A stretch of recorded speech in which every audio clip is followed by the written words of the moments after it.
آگے بھی کر رہے ہیں اور پاکستان میں ان کو پیش بھی کر رہے ہیں.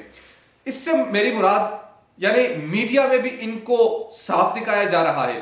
میڈیا بالکل عمران خان کے خلاف ایسے ہو چکا ہے کہ پاکستان کا دیوالیہ نکل چکا ہے، اگرچہ ایسا کچھ بھی نہیں ہے. صرف واحد ایجنڈا یہی ہے کہ اس شخص کو اقتدار سے باہر نکالا جائے، رجیم چینج کی جائے. وزیر اعظم عمران خان کے خلاف اگر یہ تحریک عدم اعتماد کامیاب ہوتی ہے تو کیا پاکستان خطرے میں ہوگا یا پاکستان خطرے سے باہر نکل جائے گا؟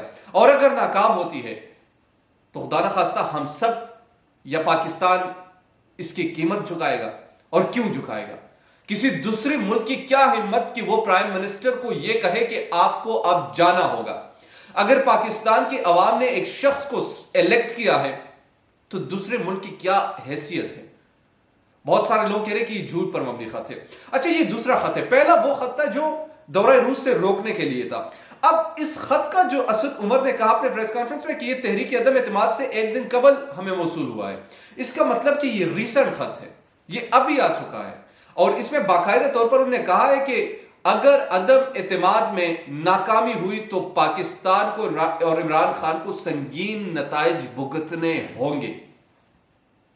اس سے ریلیٹڈ ایک بات میں چونکہ اس وقت دیکھ رہا تھا جب 27 مارچ کا جلسہ تھا، تو اس جلسے میں وزیر اعظم عمران خان بڑے جذباتی ایک موقع پر ہوئے کہ ہم اور کتنا برداشت کریں گے، ہم اور کتنے غلام بنیں گے، ہم اور کتنا ان کے ڈکٹیشن پر چلیں گے. اور وہ ایک روتے ہوئے لہجے میں وہ کہہ رہے تھے اور بڑے جذباتی ہو کر کہہ رہے تھے.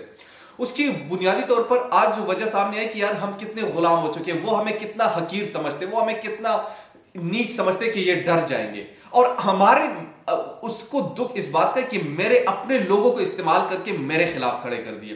کل کو 2-3 ارب جب وہ لگائیں گے، کل کو جب یہی پیسہ دوسری حکومت کے خلاف لگائے گا تو آپ کی حکومت دیوالیہ ہو سکتی، آپ کے ملک کو بیچا جا سکتا ہے. آپ کے ملک کے بارے میں اگر اس قسم کی سازش صرف 3-4 ارب میں ہوتی ہے تو پھر آپ کے ملک تو بیچنے کے خطرے میں ہے. کل تو کوئی اس سرزمین کو ہی بیچ دے گا. لیکن کوئی سمجھتا نہیں اس چیز کو، اور وہ کہتے ہیں کہ نہیں کوئی سازش نہیں ہوئی. وزیر اعظم عمران خان کی جو کابینہ کے ممبرز ہیں، ایک وزیر اطلاعات فواد چودھری صاحب اور اسد عمر صاحب. اسد عمر صاحب نے یہ کہا کہ اس میں جو فریق ہے وہ نواز شریف کے بھی ہے.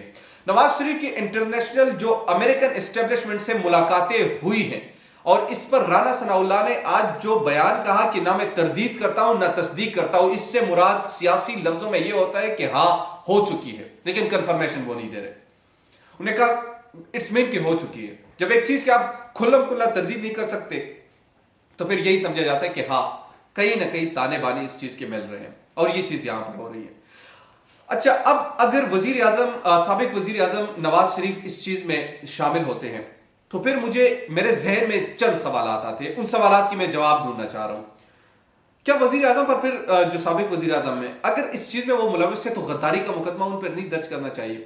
کیا آپ انٹرنیشنل لابی کے ساتھ مل کر اپنے ہی ملک کے حکمرانوں کے خلاف اس قسم کی بغاوت کرتے ہیں؟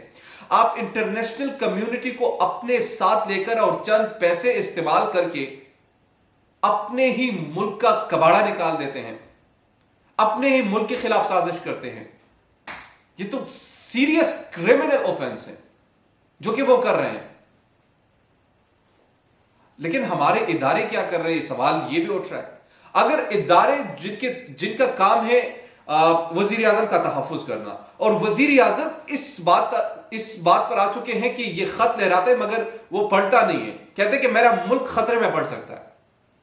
ہمارے اداروں کو نہیں پتا ہوگا، ظاہر سے پتا ہوگا، مگر چونکہ اداروں کے ساتھ انہوں نے کہا کہ ہم نے یہ چیز شیئر کر دی ہے، اور سپریم کورٹ کے چیف جسٹس کو ہم یہ خط دکھا سکتے ہیں، اور اس میں باقاعدہ طور پر یہ چیز لکھی ہے، باقاعدہ طور پر وہ تمام چیزیں سامنے آ چکی ہے. اگر چیف جسٹس کو وہ چیز دکھاتے ہیں تو اور پھر عدم اعتماد سے اس معاملے کو جوڑنا، تو پھر یہی ثابت ہوا کہ عمران خان کے خلاف ایک عالمی سازش ہو رہی ہے. وہ پھر جب ہم بات کرتے ہیں کہ نہیں امریکہ کے پاس اتنا ٹائم کا، امریکہ کے پاس بڑا ٹائم ہے، وہ جب آپ کو استعمال کرتے ہیں تب بھی ان کے پاس ٹائم ہے، جب آپ ان کی بات نہیں مانتے تب بھی ان کے پاس ٹائم ہے کہ آپ کو ہٹائیں. وہ آپ کو ایز اے سرونٹ رکھتے ہیں، وہ آپ کو ایز اے فری لیڈر کبھی نہیں دیکھنا چاہتے، وہ آپ کو کبھی خود مختار دیکھنا ہی نہیں چاہتے، وہ آپ کو ہمیشہ غلام بنانا چاہتے ہیں، اور شاید ہم غلام بننا ہی پسند کرتے ہیں. شاید جتنا زور ایڑی چوٹی کا زور آج زرداری صاحب، نواز شریف صاحب اور دیگر یہ جماعتیں لگا رہی ہے، مولانا فضل الرحمان صاحب، اگر اتنا ہی زور اپنے اقتدار میں رہ کر اس قوم کی بھلائی کے لیے لگایا ہوتا تو یقیناً آج پاکستان کہاں پر کھڑا ہوتا. لیکن نہیں، ہم نے اپنے آقاؤں کو خوش کرنا ہے، ہم نے اپنے اصل پیروں کو خوش کرنا ہوتا ہے، ہم نے یہ کرنا ہوتا ہے. یہ تمام چیزیں ہمارے ملک میں، یہ ہم سب کر رہے ہیں، یہ ہمارے ملک میں یہ تمام چیزیں ہو رہی ہیں. تو سوال یہ ہے، جب آپ کے ملک کی انٹیگریٹی کی بات ہو، جب آپ کے ملک کی عزت کی بات ہو، تو سب سے پہلے آپ کو ملک کی عزت کرنی چاہیے، آپ کو اپنے ملک کے مفاد کے ساتھ کھڑا ہونا چاہیے. شہباز شریف نے کل سٹیٹمنٹ دیا، اگر وزیر اعظم عمران خان چیف جسٹس کو وہ خط دکھاتے اور اس میں واقعی یہ چیز ہوتی ہے تو پھر اپنے بات پر بھی قائم رہے اور اس چیز پر پھر قائم رہے کہ آپ ان کے ساتھ کھڑے نظر آئیں گے. اگر انٹرنیشنل سازش ان کے خلاف ہو رہی ہے تو پھر واقعی آپ کو کھڑا ہونا چاہیے. اور جانے، جب انہوں نے ایک جملہ کہا کہ جانے انجانے میں، کچھ جانے اور کچھ انجانے میں اس سازش میں ہمارے ساتھ ہیں، کچھ جانتے ہیں کچھ نہیں جانتے. شاید انجانے یہی لوگ ہو اور جانتے ہوئے وہ لوگ ہو جو لندن سے پلان بناتے ہیں.